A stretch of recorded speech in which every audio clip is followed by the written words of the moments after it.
السلام علیکم و رحمت الله و برکاته.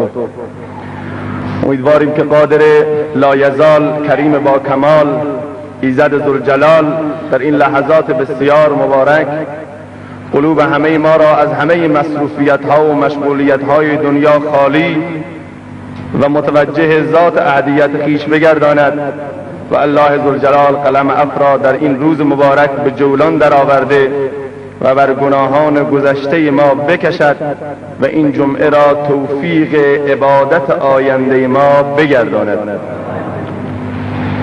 در ششمین درس از سوره مبارکه حجرات پروردگار عالم سه خصلت نامیمون و سه معضل خطرناک دیگر رو ضمن معرفی آنها مسلمین رو هشدار میدهد تا اینکه این سه خصلت و این سه ویژگی و این سه صفت بسیار خطرناک مبادا در زندگی اونها و در سر زبانهای اونها و در جامعه اونها انتشار بیابد و خدایی نکرده به طور ناخواسته در منجلاب معصیت غرق بشن و این سه خصلت بسیار خطرناک خدایی نکرده پای اونها را به وادی جهنم و هلاکت نکشاند.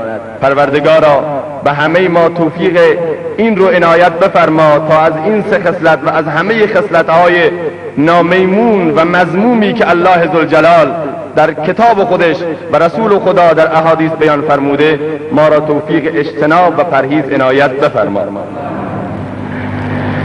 ابتدا ترجمه میکنم آیه کریمه را. الله ذوالجلال در این آیه میفرماید یا ایها الذین آمنوا اجتنبوا کثیرا من الظن. ای مؤمنان، در همه آیات سوره حجرات اگر حواستون جمع بوده باشه الله ذوالجلال با کلمه یا ایها الذین آمنوا ای مؤمنان مسلمین را مورد خطاب قرار میده، زیرا این آیات ضمن اینکه در مدینه منوره نازل میشه رخ کلام این آیات با مسلمان است که ای مؤمنین اجتنبوا کثیرا من الظن، از بسیاری از گمانها اجتناب بکنید. ان بعض الظن اثم، زیرا که بسا از گمانها، بسا از ظنها، بسا از تهمتها گناه است، معصیت هست. این یک. ولا تجسسوا، جاسوسی نکنید. سوم ولا یغتب بعضکم بعضا، بعضی از بعضی دیگر غیبت و یا غیبت نکنید. ایحب احدکم، آیا دوست دارد یکی از شما این که گوشت خود مرده برادر مسلمانشو بخوره؟ فکرهتموه، در حالی که بدتون میاد. واتقوا الله، از خدا بترسید. ان الله تواب الرحیم، همانا خداوند متعال توبه پذیر و مهربان است. آیات مبارکه سه معضل خطرناک رو معرفی کرد. ابتدا بدگمانی، اجتناب از بدگمانی. دوم تجسس و جاسوسی و خبرکشی. و سوم غیبت، این معضل خطرناک و بدگویی پشت سر یکدیگر. خدا خودش نجات داد. این آیات مبارکه زمانی نازل می شود که رسول معظم اسلام عادت داشتند در همه سفرها افراد رو به گروه های 3 نفره تقسیم می کردن. در یکی از مسافرتها حضرت سلمان که یک انسان تنگ دستی بود با 2 فرد ثروتمند پیامبر خدا اینها رو همسفر فرمودند، ضم کردند. و همیشه اینطور بود، 2 نفر ثروتمند 1 نفر فقیر که دست اینو هم بگیره. سلمان موظف بود در اثنای مسافرت و در طول راه غذای اینها رو، بندوبست غذا و توشه اینها رو سلمان بهره بگیره، یعنی طباخی و آشپزی بکنه. اتفاقا در مسیر راه موقع غذا خوردن فرا رسید و حضرت سلمان ضمن خستگی خواب رفته بود و فرصت نشده بود که غذای درست بکنه. اینا که از خواب بیدار شدن گفتن غذا، گفت ما خواب افتادیم. گفت از شما تشریف ببرید نزد رسول معظم اسلام و از ایشون تقاضای آبگوشت بکنید، مقدار آبگوشتی برای ما بده. ایشون نزد رسول الله صلی الله علیه و سلم تشریف بردن. پیامبر خدا از اونجایی که در خانه و در دسترس پیامبر خدا غذایی نبود ایشون رو آدرس بدن به حضرت اسامه بن زید، شما برید نزد ایشون و غذا تهیه بکنید. اتفاقا نزد حضرت اسامه هم غذایی وجود نداشت. بدگمانی. پشت سرش سلمان رو حضرت اسامه بخیلی کرد. مجددا سلمان رو فرستاد پیش بقیه اصحاب، گفت برو بقیه هر جا رفت چیزی گیرش نیامد. پشت سر سلمان گفت که بله اگر سلمان کنار دریا هم بره، دریا آب بیاره، دریا خواهد خشکی. غیبت کرد. پشت سرش گفتن حالا بریم ببینیم واقعا حضرت اسامه چیزی نداشته یا داشته و بخیلی کرده، بریم جاسوسی بکنیم. 3 گناه رو مرتکب شدن. اول بدگمانی که گفتن سلمان بخیلی کرده و داشته و نداده.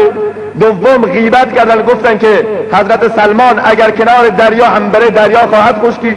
و مسئله سوم گفت بریم جاسوسی بکنیم. حرکت کردن آمدن در محضر حضرت اسامه که ناگهان رسول خدا صلی الله علیه و سلم از این طرف تشریف آوردند. فرمودن پیامبر خدا از داخل جیبشان خلال رو در آوردن و فرمودن شما گوشت خوردید خلال بکنید دندوناتون رو. گفتن یا رسول الله ما گوشت به جای خودش، بلکه ما آب گوشتی هم ندیدیم، شوربایی هم ندیدیم که ما بخوریم، شما میفرمایید گوشت خوردید. گفتن بله. پیامبر خدا از عالم روحانی متوجه شد، گفت شما گوشت حیوان نخوردید، بلکه گوشت برادر مسلمانتون حضرت اسامه خوردید که از اون غیبت کردید. گفت یا رسول الله ما گوشت نخوردیم. گفت بگیرید این خلال رو داخل دندونا کردن، گوشت از داخل دندوناشون درآمد. گفت شما گوشت برادر مسلمانتون رو خوردید، غیبت کردید، بدگمان شدید، تجسس کردید و همه اینها مرادف و مصادف با خوردن گوشت برادر مسلمان انسان. خدا نجات بده سرورم عزیز. قرآن رسول خدا میفرماید ایاکم و ظن، از بدگمانی بترسید، از بدگمانی پرهیز بکنید. انسان ها بسیار کارهای انجام میدن اما ما نباید بدگمان بشیم. فلانی به خانه فلانی رفته، به نظر من، به گمان من این آقا عاشق فلان هست. گمان تو اشتباه، این بعض از ظن است، این گناه. چرا داری بدگمانی میکنی؟ فلانی به گمان من با فلانهای ارتباط داره، به گمان من معتاده. با گمان نباید بلافاصله فیصله کرد پیش افراد. به گمان من دختر فلانی فاحشه است، به گمان من همسر فلانی زناکار است، به گمان من فلانی فلان کار رو انجام میده.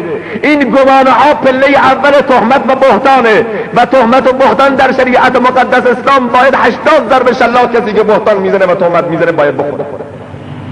متاسفانه امروز این مسائل برای ما خیلی راحت شده، مثل آب خوردن. مجالس ما همه چیزها اینا رو تشکیل میدن، بدگمانی، تهمت و این مسائل. لذا رسول خدا فرمود ایاکم و الظن، از بدگمانی بپرهیزید. ولا تحاسدوا ولا تجسسوا ولا تحسسوا ولا تباغضوا ولا تدابروا وكونوا عباد الله اخوانا. المسلم اخو المسلم، مسلم برادر مسلمانه، لا یخذله، اونو رسوا نباید بکنه. التقواها هنا، تقوا اینجاست. به حسب امرئ من الشر ان یحقر اخاه المسلم، هر انسان بدیش همین قدر کافی که برادر مسلمانش رسوا و حقیر بکنه. این قضیه ها رو جدی باید گرفت. بدگمانی. دوم تجسس، یکی از خصلت ها و خصائل مذموم یهودیت که الله ذوالجلال بیان میفرماید که سماعون لقوم آخرین، یهودی ها می آمدن نزد رسول خدا فقط برای جاسوسی. یکی از اعمال منافقین صدر اسلام بود تجسس جاسوسی. و نزد عبدالله بن مسعود رضی الله عنه یکی از افراد آمد گفت فلانی، ای عبدالله بن مسعود، ای صحابی مبارک رسول الله، فلانی رو من دیدم که از ریشش قطرات شراب میچکید، شراب خورده بود. عبدالله بن مسعود ناراحت شد، چشماش قرمز شد، ابروهاش تو هم رفت. گفت قرآن عظیم مشتن میگه ولا تجسسوا، شما جاسوسی نکنید. چرا داری جاسوسی میکنی از برادر مسلمان؟ امروز چرا این خصلت زشت یهود در میان ما مسلمان آمده؟ به راحت آبروی مسلمان را به تاراج می‌کنید، به راحت برادر مسلمان ما را به دام می‌اندازید. اونها به جای خودش از کارهای دنیوی که جاسوسی میشه. امروز مساجد و علما و مراکز دینی از دست این جاسوسان نابخرد در امان نیستند. آی مردم، این ننگ را به کجا بیان باید کرد؟ از مسجد جاسوسی، از دین جاسوسی، از عالم ربانی جاسوسی، از دولت‌های اسلامی مانند کشور جمهوری اسلامی ایران جاسوسی به دولت‌های غربی. این خیانت به خدا قسم. و شخص جاسوس این را باید بداند که هیچ دولتی، هیچ فردی، هیچ صاحب قدرتی به جاسوسان خودش وفا نکرده. اینها رو میده چاق میکنه، وقتی ببینه لازمش نداره میگه آقا اینها به درد مذهب خودشون نخوردن، به درد مسجد و دین خودشون نخوردن، به درد کشور خودشون نخوردن، اینها به درد ما هم نمیخورن، بگید اینها رو به درک اسفل وارد کنید. چرا؟ به خدا قسم جای ننگ برای جامعه اسلامی ما که امروز مراکز اسلامی ما در امان نیستن. آقا میاد با تسبیح 1000 دانه خودش و با ریش و عمامه برا نسبت شما سروران عزیز صف اول نمازهای جمعه می نشینه، کسهای کلیدی به دستشه و میاد به راحتی از آب گلالود ماهی میگیرد و نعوذ بالله آب به آسیاب دشمن میریزد. وای بر چین افرادی. بدانه که الله ذوالجلال در آیه قرآن میفرماید ولا تجسسوا، جاسوسی نکنید.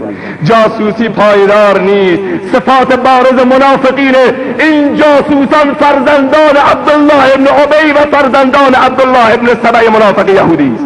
تفاوتی نداره. هر کسی میخواد باشه در هر جایگاهی که میخواد باشه. جاسوسی جایز نیست. کلام قرآن عظیم شان فرقی نمیکنه. اونهایی که از دولت‌های اسلامی تجسس میکنن به آمریکا و اسرائیل بدانن این نوکران حلقه به گوش جهان غرب که جاسوسان اونها هرگز در امان نخواهند بود و فکر نکنن که 4 روزی راحتند و خواهند توانست پیروز بشن. نه خیر، بالاخره باید از بین برن. ولا تجسسوا، جاسوسی نکنید. من چون که مطلب سومیم خیلی مهمه از اینها گذرا رد میشم. ولا یغتب بعضکم بعضا، بعضی از بعضی دیگر غیبت نکنید، پشت سر هم دیگر حرف نزنید. چرا؟ چون که رسول خدا در حدیثی تکان دهنده میفرماید، ابتدا خود آیه قرآن عظیم شان میفرماید ولا یغتب بعضکم بعضا، بعضی از بعضی دیگر غیبت نکنید. چرا؟ ایحب احدکم ان یأکل لحم اخیه میتا، آیا دوست داره یکی از شما گوشت خود مرده برادر مسلمانشو بخوره؟ برادرش بمیره این برداره گوشت رو جدا بکنه بخوره؟ خود قرآن میگه فکرهتموه در حالی که بدتون میاد. ولی این رو بدونید که غیبت کردن مرادف با خوردن گوشت برادر مسلمان. واتقوا الله، از خدا بترسید. حدیث انسانو میلرزونه، میفرماید الغیبت اشد من الزنا، غیبت کردن از زنا هم گناهش سخت‌تره و بدتره. چقدر امروز این غیبت کردن در مجالس ما عام شده به راحتی. حضرت خالد ابن ربیع یکی از اولیای خداست، میفرماید در مسجد جامع خواب بودم، من غیبت نمی کردم، دیگران غیبت می کردم، من فقط میشنیدم، فقط سر می جنبیدم. شب خواب رفتم در مسجد ها که ناگهان دیدم فردی یک طبق از گوشت خوب به دست داره و آمد گفت ای خالد این گوشت های خوب را بخور. گفتم ما مسلمانیم و گوشت خوب برامون حرامه. گفت به خدا قسم خوردن گوشت برادر مسلمان از گوشت خوب بدتر و حرامتره.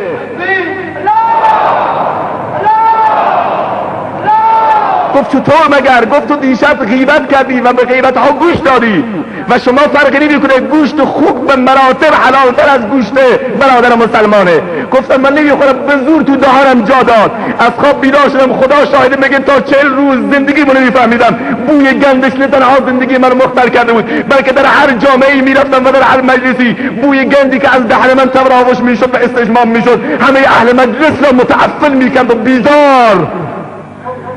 اینها اولیای خدا بودن، خدا نمیخواست اینها به دام بدبختی گرفتار بشن. یکی از بزرگی پرسید که چرا در زمان رسول الله صلی الله علیه و سلم و در میان اصحاب اگر کسی غیبت میکرد بوی بدش استشمام میشد، امروز نمیشه؟ گفت امروز اونقدر غیبت زیاد شده، اونقدر عوام و خواص در این غیبت غرق شدن و دارن مجالسشون میگذره، به حدی رسیده به منزله اون آقای دباغ قرار گرفته. شخصی که دباغی میکنه، پوسته ها رو دیدید، اون بوی گندش برای انسان رو دیوانه میکنه. ولی آقای دباغ چون که همیشه کنار اون بو هست عادت کرده و راحت میشینه کنار این پوسته ها، چایی میخوره و غذا میخوره، فکرش هم نیست که این بوی بد داره. به انسان میرسه. چرا؟ چون که همیشه تو این بد بوده. یا آقایونی که تو فاضلاب کار میکنه نگاه بکن، راحت خیالشون هم نیست، اما من شما را میشین بلافاصله بینی رو میگیریم که این بوی بدش ما رو خراب نکنه. امروز بوی بد غیبت و تعفن غیبت اونقدر زیاد شده در میان جوامع بشری که همه ما به بوی بدش عادت کردیم. از عالم و ملا و صوفی و هادی و خاص بگیر برو پایین، فرقی نمیکنه. و تازه جالب اینجاست که بعضیا چی میگن؟ میگه ای ما غیبت نمیکنیم، ما صفتشو بیان میکنیم. ما غیبت نمیکنیم، صفتشو بیان میکنیم. جالبه. اتفاقا در محضر رسول الله صلی الله علیه و آله همیشه مشکلی پیش آمد. پیامبر خدا فرمود اتدرون ما الغیبه، غیبت رو میدونید چیه؟ صحابه گفتن الله و رسول اعلم. یا رسول الله ما نمیدونیم، خدا و رسول بهتر میدونه. قال ذکرک اخاک بما تکره، از برادرت طوری تعریف بکنید که اگر اون تو این جلسه باشه ناراحت بشه. صحابی گفت یا رسول الله اگر این صفت در برادر ما باشه، این کار رو کرده باشه، اینطور فردی باشه. پیامبر خدا فرمود اگر این صفت در او باشه تو غیبت کردی و اگر نباشه تو تهمت زدی، گناهش بدتر شد. اصلا برادرت به این گناه گرفتار باشه ولی تو حرفشو بزنی غیبت شده. ما میگیم غیبت صفتشو بیان میکنیم. و جالب بعضی چی میگن؟ بعضی میگن تو جلسه شروع میکنن میگه غیبت فلانی هم که میشه ولی اینطوری است. خب اگر غیبتش میشه پس چرا میگی؟ یا بعضی چی میگن؟ میگه غیبتش نشه فلانی اینطوریه. خب غیبتش نشه، غیبتش میشه. اینا همه معنی یک حرف است. مثل لطیفه یاد آمد در زمان قدیم در بلوچستان. به خاطر اینکه قبل از اینکه لطیفه رو بگم دوستان یک صلواتی بفرستن مقدار جلو بیان. جزاکم الله خیر.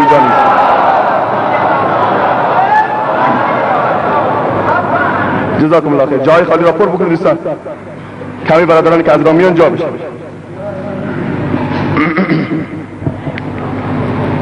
جزاکم الله خیر. یک صلوات قرای دیگری نازل بفرمایید.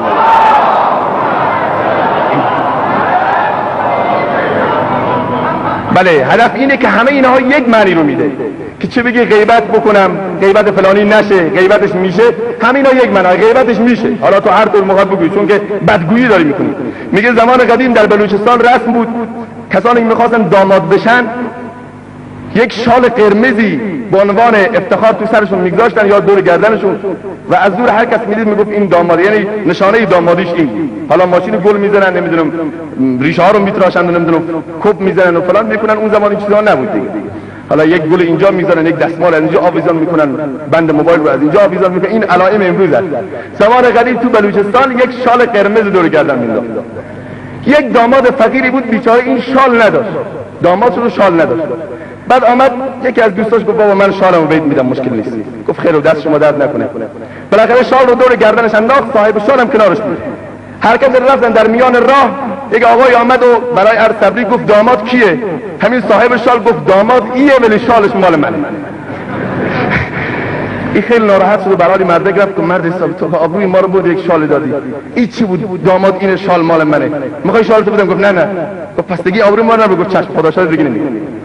هر کس رفتن میان راه خوب که رفت آقای دیگه آمد گفت برای عرض تبریک گفت داماد کیه؟ این صاحب شال گفت داماد ایه، شالم مال خودشه. باز گفت بابا این چی بود؟ تو قدمی شال رو ول نمی‌کنی تو؟ خود چه فرق میکنه؟ هر دو یکی شد که شال مال خودشه، همه فهمیدن که چیه مالشه. تو نمیشه از این شال صرف نظر بکنی. گفت دیگه هیچ نمیگم ولش. میگه آمد و میان راه یک نفر سومی آمد گفت داماد کیه؟ گفت داماد ایه ولی به شال کاری ندارم من. حالا هر ستاشون یک چیز بود. حالا غیبت فلانی میشه، غیبتش نشه، صفتشو میگم، غیبتش میگم، همه اینا غیبته، یک معنی رو میده. همون صاحب شاله، فرقی نمیکنه. حالا ما میگیم اینها رو توجیه میکنیم و جالبتر از اینجا اینه که اگر کسی تو یک مجلس خوبی کسی رو بیان بکنه میاد میگه فلانی من غیبت تو رو تو مجلس کردم. میگه چطور؟ میگه اصلا تعریف کردم. خبر بابا این که غیبت نیست. وقتی که از کسی تعریف بکنه بارا پیش خودم اومده میگه فلانی، میگم بله. میگه تو یک مجلسی تو گرگان نمیدونم فلان جا غیبت تو بود. گفتم چطور؟ گفت بله تعریف تو بود. گفتم تعریف که غیبت نیست، تعریف رو غیبت میگذاریم. باز اگر کسی بدگویی بکنیم بگه غیبت نیست، صفتشو بیان میکنیم. جالبه چقدر ما خودمون میبریم و میدوزیم و تمامش میکنیم، در حالی که شریعت اسلامی نمیگه. بشنوید حدیثی که انسانو میلرزونه و میترکونه. حدیث رسول معظم اسلامه در شب معراج، در شبی که رسول خدا با براق با جبرائیل و میکائیل حرکت کردن از سرزمین مکه به قصد فلسطین. در این میان راه، این رو میگن اسراء، حرکت کردن. در میان راه رسول معظم اسلام سوار بر براق، در میان راه یک بار چشمشان به یک پیرزنی افتاد، از دور چه بغل خودشو باز کرد، گفت یا رسول الله محمد فدات بشم، بیا پیش من، بیا با آغوش من. بعد جبرائیل امین گفت محمد رسول الله، محل بهش نذار، راه تو بگیر و برو. گفت این پیرزن کیه، بذار برم. گفت نه، منم بهت میگم کیه، فعلا راه تو ادامه بده و بهش نزدیک نشو. رفت پیامبر خدا، به راهی رسید، دید که یک پیرمردی از راه دور البته خودشو صدا میکنه، آغوششو باز کرده که من پیرمردم محمد، قربونت بشم، فدات بشم، بیا پیش من که من دوستت دارم. حضرت جبرائیل فرمود محمد محلش نذار، راه تو بگیر و برو. گفت این پیرمرد کیه؟ گفت بعدم بهت میگم. رسول خدا بسیار مهربان بود حتی به پیرزن و پیرمرد، میخواد اونا رو با آغوش بگیره. رفت در میان راه به نخلستان رسید، گفت پیاده بشو اینجا 2 رکعت نماز بخون. گفت اینجا کجاست؟ گفت بعدم بهت میگم. رفت اون برتر دید یک قومی کاردهای آهنی به دست داره و دارن جسد خودشان را تکه تکه میخورن، میکنن و میخورن، گوش خودشان رو میخورن، زبان خودشون از حلقون در میارن میخورن، چشماشون از حدقه در میارن میخورن. گفت اینها کیاین؟ از امت منن. گفت بله، ولی بعدم بهت میگم. راه طولانی شد، بالاخره چیزهای زیادی دید. گفت حالا بگو برام کیا بودن؟ گفت اما اون پیرزنی گفت محمد بیا با آغوشم. اون پیرزن دنیا بود و اگر تو نزدیکش میرفتی و سر به سرش میذاشتی، تو و امتت همه دنیا پرست میشدین و عمر دنیا به اندازه این عمر این پیرزن دیگه باقی نمونده. از دنیا فقط به اندازه عمر این پیرزن 80 ساله باقی مونده. خب که نزدیک نرفتی، وگرنه تو و امتت همه دنیا پرست میشدید. گفت الحمدلله پیرمرد که بود. گفت اون پیرمرد ابلیس بود و اگر میرفتی نزدش، ابلیس بر تو و امتت مسلط میشد و همه را به درک اسفل وارد میکرد. اون سرزمین نخلستان، مدینه منوره، یثرب پایگاه و مقر حکومت اسلامی و تشکیل دولت اسلامی به فرماندهی تو محمد رسول الله در آینده. اما اون کسانی که با کار جسد خودشون رو پاره پاره میکردن میخوردن، اونها از امتیان دیگر بودن. فرمود نه، اونها از امتیان محمدن. اینها کیاین؟ چه گناهی رو انجام میدن؟ فرمود اینها غیبت کنندگان امت رسول الله. خدایا ما همه داریم غیبت میکنیم. گفت اینا تا کی میدان بذاره؟ گفت تا قیامت. اینا فقط عذابشون اینه که با کاردهای آهنی جسد خودشون رو پاره پاره میکنن، نمیتونن، آه و فقان میکشن، ناله میکنن، کسی دید به داد اونها برسه. و اینها از امتیان رسول الله. یا الله، ما زیاد غیبت کردیم، ما زیاد در مجالس نشستیم از دیگران غیبت کردیم، میدونیم چطور حاضر بشیم. این عذاب ما رو میلرزونه که روز قیامت ما الان نمیشه سوزن به دستمون فرو ببریم. چطور دستها برقی اتوماتیک میاد، به کنترل خودت هم نیست، جسد خودتو پاره پاره میکنی و میذاری تو دهانت و گوشت بدن خودتو میخوری. های مسلمان به خود بیا، های غیبت کننده به خود بیا، متوجه بشو و از این گونه مسائل اجتناب بکن. مبادا روز قیامت جزء غیبت کنندگان امت رسول الله باشیم. جالب اینجاست که امروز بعضی از علما غیبت میکنن، بعضی از خواص غیبت میکنن، از انسانهای نیک و نمازخوان غیبت میکنن، از خواهران محجبه و نمازخوان غیبت میکنن و اینها مرادف با غیبت کردن رسول الله صلی الله علیه و سلمه، چون که العلماء ورثة الانبیاء، علما میراث بهان پیامبرانند. خدایا خودت بر ما رحم فرما. واقعا وقتی ما خودمون نگاه میکنیم این در همه مجالس ما غیبته. حتی ما موظفیم غیبت نکنیم که هیچ، بلکه غیبت رو نشنویم، از شنوندگان غیبت هم نباشیم. صلوات قرائن رو فرمایید.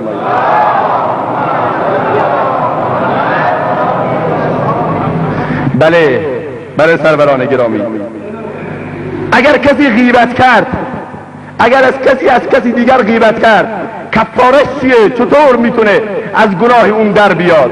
چطور میتونه خودشو نجات بده؟ چطور میتونه گناهشو عفو بکنه؟ بله، رسول خدا به خاطر همین فرمودن الغیبت اشد من الزنا، غیبت از زنا کردن بدتره. چرا؟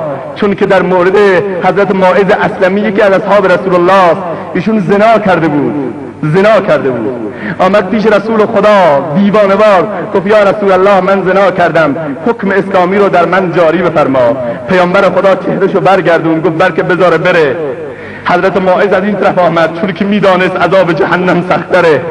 آمد گفت یا رسول الله چرا چهره تو برمیگردونی؟ من زنا کردم، منو سنگسار کن، رجم کن. رسول خدا چهره شد و مرتبه برگردون. از طرف دیگر آمد گفت یا رسول الله تو رو خدا من پلیدم و نجسم، چرا چهره تو برمیگردونی؟ تا چهار مرحله آخر به پای رسول الله افتاد. گفت آیا تو دوست داری یا رسول الله روز قیامت من در عذاب جهنم بسوزم در حالی که من میخوام پاک بشم و روز قیامت در بهش کنارت باشم؟ روز قیامت هر کسی کنار کسی باشه، من ماعز اسلمی که نجسم الان میخوام پاک بشم و در جنت کنار رسول الله باشم. محمدا چرا چهره برمیگردونی؟ رسول معظم اسلام فرمود برو تا در مورد تو تحقیق بکنم. پیامبر خدا رفت تحقیق کرد، دید که بله ماعز واقعا انسان از حیث روانی و اعصاب مشکلی نداره و این گناه رو مرتکب شده. فرمودن که حفره و گوداری رو بکنید و حضرت ماعز رو درونی قرار بدید. خیلی مهمه جوانان، ما امروز اگر گناهی انجام بدیم نمیخوام برادر ما، خواهر ما، مادر ما، همسر ما، نزدیکترین افراد ما متوجه بشه، اما ماعز یک گناه کرده و اون یک گناه او رو بیتاب کرده. چرا؟ چون که اون گناه تو زندگیش، تو وجودش هزار مار و عقرب زنده کرده بود. اون معصیت خشم رسول الله رو به دنبال داشت، اون معصیت خشم خدا رو به دنبال داشت و نمیتوانست خشم خدا رو تحمل بکنه. به این ترتیب آمد و حضرت ماعز رو در درون حفره قرار دادند و همه سنگ باران کردند. در این میان خون حضرت ماعز پرید روی لباسی که از صحابه و اونو لعنت کرد و غیبت کرد. گفت این آقا خودش رو رسوا کرد، خدا اینو پوشونده بود، خدا رسواش بکنه. که ناگهان رسول خدا فرمود الله، های صحابی من، گناه زنای او به مراتب از گناه غیبت تو کمتره و تو گناه بدتری رو مرتکب شدی.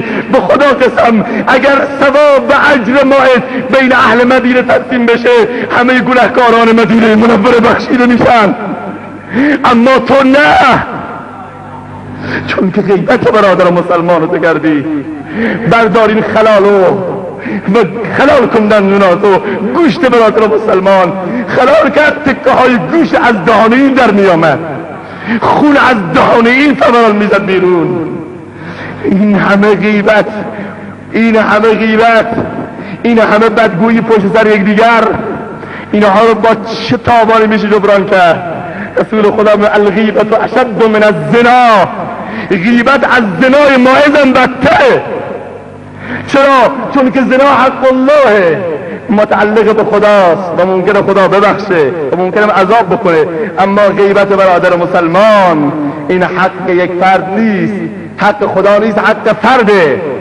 باید سرای مهم در احادیث و آیات قرآن عظیم اشاره شده برای این که انسان از لجنزار معصیت غیبت بیاد بیرون. دوستان خوب گوش بدن، بلکه خداوند از سر تقصیرات ما بگذره که همه ما متاسفانه در این دام گرفتاریم. پروردگارا خودت ما را حفاظت بفرما، پروردگارا گناه غیبت را از ما دور بفرما، از میان جامعه ما غیبت را دور بفرما.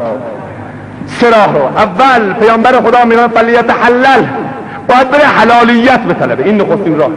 از کسی غیبت کردی باید بری حلالیت بطلبی. آقا من غیبت تو رو کردم، اشتباه کردم، به هر حال فلانجا بدگویی تو رو کردم، من معذرت میخوام، منو ببخش. همینطور که مال دیگر رو اگر باید بخوری باید امروز حلالیت بطلبی.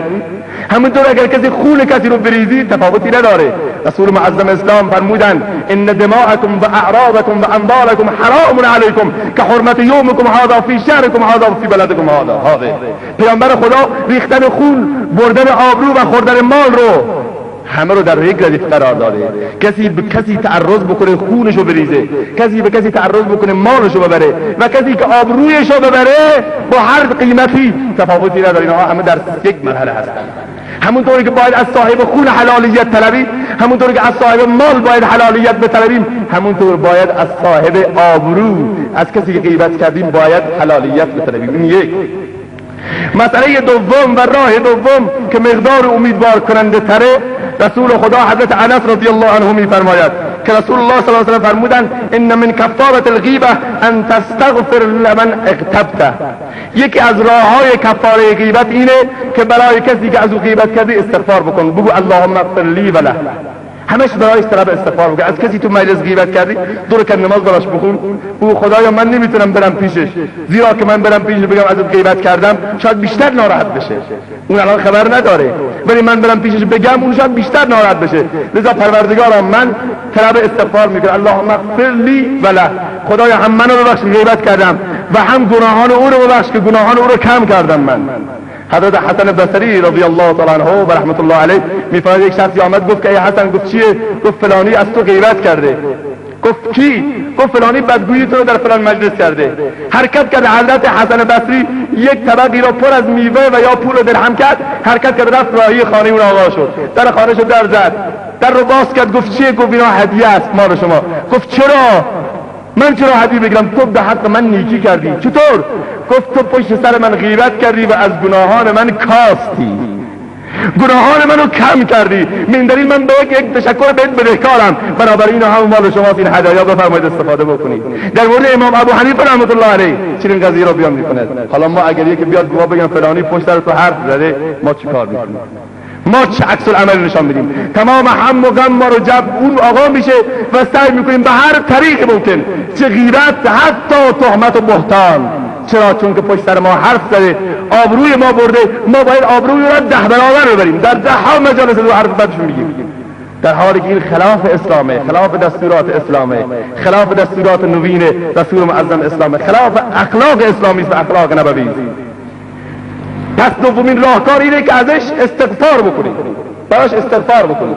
و سومین راه اینه که انسان در مجلسی که از او بدگویی کرده بره در همون مجلس مجددا خوبی اونو بیان بکنه که آقا من در مورد فلانی اشتباه کردم، واقعا انسان خوبی است، انسان پاکی است. این سه راهکار کفاره‌های غیبته. اما مسئله مهم که تعدادی میگن غیبت بعضی افراد جایزه، آیا واقعا اینطور است؟ آیا از بعضی افراد میشه غیبت کرد؟ اشکالی نداره، با توجه به اینکه آیات عمومیت داره، میگه ولا یغتب بعضکم بعضا، شما نباید غیبت بکنید، غیبت کردن حرامه، غیبت زناست، عمومیت داره. اما 6 گروه رو غیبت اینها رو علما جایز دونستن و اینطوری که از احادیث برمیاد. این 6 گروه رو، دو مرد 6 گروهی دیگری نیست، در احادیث آمده، در کتب آمده، من گلچین کردم اینا رو دیگه از پیش خود ما ندراشیم. فلانی غیبت جایزه، چرا؟ چون یک زمان اینا فوش داده، برای این از نظر تو، از فقه تو، از دید تو جایزه، ولی از دید اسلام جایز نیست. فلانی غیبت جایزه، چرا؟ چون یک زمانی با بابام دعوا کرد. فلانی غیبت جایزه، چرا؟ چون که 1500 از من خورده. فلانی غیبت جایزه، چرا؟ چون که چیکاش برگشت خورده. نه، اینها غیبتشون جایز نیست. چه غیبت اشکالی نداره، چون که برای همه هویدا و آشکاراست. باید بیان بشه که در آینده چنین فردی انتخاب نشه. اگر در مرحله بعدی انتخابات ریاست جمهوری بود چنین فردی رو مردم انتخاب نکنن، غیبت این فرد جایز، اشکالی هم نداره. این یک. مسئله دوم، شما دو نفر با همدیگر دعوا دارید، مشکل دارید، حقت رو خورده، میخواد بیاد پیش قاضی وقت شکایت بکنید، اینجا میگی فلانی حق منو خورده، ظالم فلانه، اینجا غیبت حساب نمیشه. چرا؟ چون که داری شکایت میکنی ازش. در حد شکایت پیش قاضی البته مشکلی نداره، میگه پشت سرش هر جا بری حق بزنی. اگر بیاد پیش قاضی تعریف کنه فلانی حق منو خورده، فلان کرده، به خاطر اینکه حق تو بگیری اشکالی نداره. این دو. سوم، پیش یک مفتی میاد، مسئله شرعی رو با کسی مشکل داری، میاد پیش مفتی سوال بکنی، اینجا پیش مفتی هم از اون بد بگی موردی نداره تا اینکه مسئله رو مشخص بکنه. از جمله حضرت رسول صلی الله علیه و آله در فتح مکه، میدونید ابو سفیان هم قبلا کافر بود، زنش هند هم کافر بود، همون هندی که جگر حضرت حمزه رو خورد در فتح مکه مسلمان شد و ابو سفیان که اونقدر شمشیر کشید بر علیه اسلام مسلمان شد. بهرحال ابو سفیان مرد بخیلی بود. هند آمد پیش پیامبر خدا گفت یا رسول الله ان ابا سفیان رجل شحیح، ابو سفیان مرد بخیلیه. خب بخیل غیبت دیگه، چون که بعدش میاد. آیا من میتونم به اندازه کفاف زندگی و از مالش بدون اجازهش بردارم؟ زنام این چیزو گوش بدن، اگر شوهر بخیل بود نمیداد پول، به اندازه‌ای که البته خرج بچه‌ها رو بدی، نه به اندازه‌ای که طلا و علنگو به دست بکنی و سنگول دار بشی، نه بو اندازه نه، کریستال ها سر صدا بکنه، بو اندازه نه، به اندازه‌ای که امرار معاش بشه، بو اندازه. آمد گفت آیا من میتونم؟ پیامبر خدا فرمود به اندازه‌ای کفاف زندگیت بشه و بچه‌ها از گرسنگی در بیاد اشکال نداره، اما بیشتر از اون نه. یا اینجا آمد پیش پیامبر خدا گفت ابو سفیان مرد بخیلی است. پیامبر خدا هیچی نگفتن. چرا؟ چون که پیش مفتی میخواد مسئله رو بیان بکنه. این مسئله سوم. چهارم، یک انسان فاسق و بدعتی آمده با ریش و عمامه و فلان میگه که بله آقایون برید اینجا این کار رو بکنید، این کار رو بکنید، کارهای جدید رو در دین اختراع کرده. بیان کردن هویت این آقا هم اشکال نداره که بله فلانی با لباس علم آمده. مثل یک از علما شنیده بود که در یکی از مناطق یک عالم صالحی آمده، بعد عرض خدمت شما مریدهای زیادی هم داره، مردم رو میگن آقا شما شراب بخورید اشکالی نداره. گفت فرانسه من برم پیش اون، حرکت کرد رفت اونجا، گفت که بله شما شراب در قرآن حرام شده، ولی که شراب برای اینکه انسان بخوره ذکر بکنه اشکال نداره. بله اینها بدعتی اند دیگه، زیادن. گفت نخیر من این کار رو نمیکنم. هر چه گفت بالاخره نذاشتش و پیش خودش راه نداد. گفت من در محضر شما نمیام اصلا. برگشت آمد، شب خوابید، در خواب دید که صحرای محشر شده و بندگان خدا به بهشت دارن میرن. حرکت کرد این عالم صالح، این انسانی که شراب نخورد از دستور انسان بدکار، حرکت کرد که بره وارد بهشت. دید که همون شیخ، همون آقای پیری که همون کسی که مرید داشت و شراب میداد در جنت ایستاده است با یک لیوان شراب. این میخواست بره وارد جنت بشه. گفت آقا اجازه. گفت چیه؟ گفت باید اول این لیوان شراب رو بخوری بعد وارد بهشت بشی، وگرنه اجازه نداری. در عالم خوابا گفت تا این لیوان شراب نخوری اجازه ورود به جنت رو نداری. گفتم به خدا قسم اگر اجازه ورود به جنت رو هم به من ندن، ولی لیوان شرابی که خدا حرام کرده هرگز نخواهم نوشید. این حرف بزنم که ناگهان رسول خدا صلی الله علیه و آله تشریف آوردن. گفتن چرا مضطربی؟ گفتم یا رسول الله من میخوام وارد بهشت بشم. این آقا میگه با لیوان و شراب بخوری و وارد بهشت بشی، در حالی که تو و آیه قرآن عظیم الشان منع کرده. یا رسول الله آیا درسته که من لیوان شراب بخورم وارد بهشت بشم؟ آیا من بدون لیوان شراب نمیتونم تو جنت کنار باشم؟ گفت کی گفته؟ گفت این آقا. گفت اخسا یا کلب، گم شو ای سگ. میگه اصحاب بلند شدم حرکت کردم برم پیشش، دیدم که همون شبی که من خواب دیدم ساعت 12:30 که رسول الله گفت گم شو ای سگ، در ساعت 12:30 تبدیل به سگ شده بود. این طور انسان‌های فاسق و بدعتی که امروز آمدن در جوامع ما، امروز آمدن به عنوان پیر، آمدن به عنوان نمیدونم فلان تعویض‌های آنچنانی می‌نویسن، زنان رو جمع میکنه اونجا من برای شما دعا می‌نویسم، حتی میاد زنان رو به خلوتگاه میبرن و تک و تنها با اونها صحبت میکنن که من باید اینها رو تنهایی دم و درود بکنم. و وای به این مردم ساده ما که زنان و نوامیس خودشون دست چین گرگ‌ها و اوباشان و اراذل و عیاشان میدن که از خدا و دین هیچ حالشون نیست. اینها باید مشخص به در جامعه اسلامی. من انشاءالله براجع این موضوع سحر و کهانت این مسائل یک جمعه مفصل انشاءالله صحبت خواهم کرد تا دوستان کنه این قضیه رو بیشتر متوجه بشن. به هر حال چهارمین فردی که غیبت جایزه انسان فاسق و بدعتی.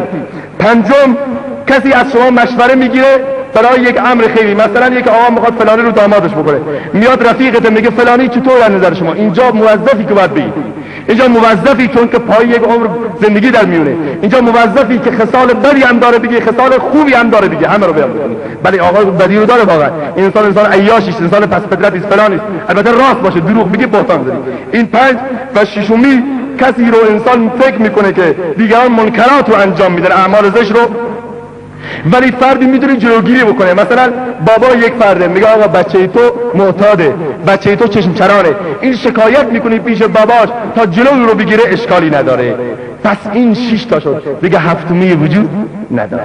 از خودتون ندوزید و نبافید، خداوند رو دعا بکنید سروران روی این قضیه، برای منم دعا بکنید که من خودم گرفتارم، نمیتونم دروغ بگم من غیبت نکردم. نخیر، همه ما گرفتاریم فکر میکنم.